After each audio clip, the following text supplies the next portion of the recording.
అఖిల భారత ప్రధాన కార్యదర్శి కామిరెడ్డి సీతారాం యెచూరి గారు మరణ వార్త చాలా ఆందోళనకరమైనటువంటి విషయం. విభ్రాంతి చెందినటువంటి పరిస్థితి. మొత్తం రాష్ట్ర వ్యాప్తంగా, దేశవ్యాప్తంగా పార్టీ శ్రేణులు, కార్యకర్తలు, సభ్యులు వీళ్ళంతగా కూడా దిగ్భ్రాంతికి గురైనటువంటి పరిస్థితిలో ఉన్నటువంటి పరిస్థితి సీతారాం యెచూరి గారి మరణం. ఎవరు కూడా ఊహించినటువంటిది అది. ఎందుకంటే ఎప్పుడు చాలా యాక్టివ్గా నవ్వుతూ చిరునవ్వుతో ఉండేటువంటి కామిరెడ్డి సీతారాం యెచూరి మరణం అనేటువంటిది జీర్ణించుకోలేనటువంటి పరిస్థితిలో ఉన్నటువంటి స్థితి. ఈ జరిగినటువంటి వార్త మొత్తం వివిధ రాజకీయ శ్రేణులలో, రాజకీయ పార్టీలలో కూడా అందరినీ దిగ్భ్రాంతికి గురి చేసింది. అందరుగా కూడా ఒక నాయకుడు చనిపోతే, కమ్యూనిస్టు నాయకుడు చనిపోతే పార్టీలకు అతీతంగా అందరూ కూడా ప్రాంతీయ పార్టీలు, అదే రకంగా పెద్ద పార్టీలు మొత్తం అంతా అందరుగా కూడా దేశవ్యాప్తంగా నివాళులు అర్పించడం కోసం, సంతాపం తెలియజేయడం కోసం, ఆ రకమైన బాధను వ్యక్తం చేయడం కోసం ఈరోజు దేశవ్యాప్తంగా ఉన్నటువంటి.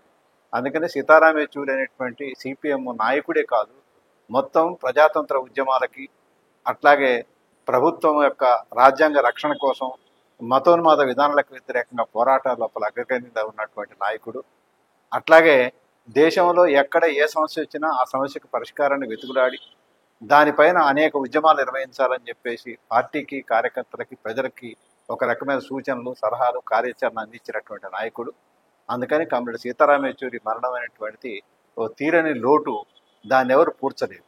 ఈరోజు సీతారాం యెచూరి అంటే ప్రపంచవ్యాప్తంగా అన్ని దేశాల కమ్యూనిస్టు నాయకులందరికీ, కార్యకర్తలకి, వివిధ కమిటీలకి ప్రపంచవ్యాప్తంగా పరిచయస్తుడైన ఒక నాయకుడు. అట్లాగే దేశంలో ప్రముఖ నాయకులలో, కమ్యూనిస్టు ఉద్యమ నాయకుల సీనియర్ల తర్వాత రెండో తరం నాయకులలో ముఖ్యమైనటువంటి నాయకుడిగా ఉన్నాడు.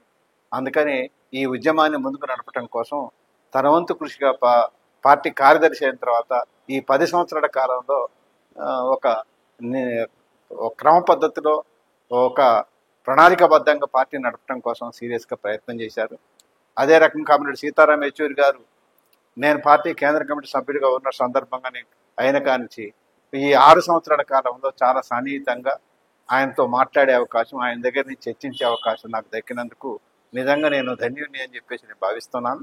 అట్లాగే తెలంగాణ రాష్ట్రంలో ఇళ్ల స్థలాల కోసం జరిగినటువంటి పోరాటం సందర్భంగా వరంగల్లో పెట్టినటువంటి వేలాది మంది ప్రజల లోపల బహిరంగ సభలో పాల్గొని అక్కడి సమస్యలన్నీ తెలుసుకొని, రాష్ట్రంలో జరుగుతున్నట్టు భూ పోరాట విషయాలు తెలుసుకొని చెప్పిన సందర్భంగా మేము ఆయన గారికి చేసినప్పుడు అప్పీల్ ఏంటంటే, ఈ రాష్ట్రం లోపల దాదాపు 1,00,000 మంది ప్రజలు 21 జిల్లాల్లో మొత్తంగా కూడా భూ పోరాటాల్లో ఉన్నారు, ఇళ్ల స్థలాల కోసం పోరాడుతున్నారు. కాబట్టి ఈ ఇళ్ల స్థలాలని ధ్వంసం చేయడం కోసం పాలకవర్గాలు సీరియస్గా ప్రయత్నం చేస్తాయి. గుడిసెల్ని కూలగొట్టడం, కాలబెట్టడం అటువంటి విధ్వంసకరమైన చర్యలు పూనుకుంటుంది.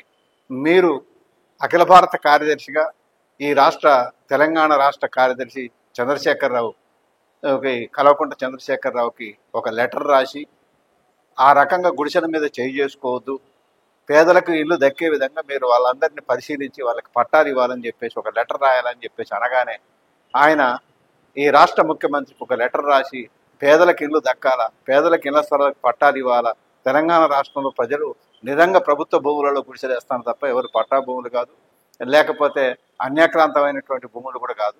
కాబట్టి స్పష్టంగా ఉన్నటువంటి భూములన్నింటి లోపల ఇళ్ల స్థలాలు ఇల్లు వేసుకుంటున్నట్టు పేదల గుడిసెవాసులందరికీ పట్టాలు ఇవ్వాలని చెప్పేసి ఆయన ఒక లెటర్ రాసి భూ ఉద్యమానికి తన పాత్ర, తన సంఘీభావం తెలియజేసినటువంటి పరిస్థితి ఉంది. 2007లో జరిగినటువంటి భూ పోరాటం, రాష్ట్ర వ్యాప్తంగా పోరాటాల లోపల ముదిగొండలో జరిగిన కాల్పులకి నిరసనగా ప్రజలందరిగా కూడా పెద్ద ఎత్తున పోరాటాలు నిర్వహిస్తే, ఆ పెద్ద ఎత్తున జరిగిన నిరసన కార్యక్రమాల్లో కూడా కామిరెడ్డి సీతారాం యెచూరి పాల్గొనడం జరిగింది.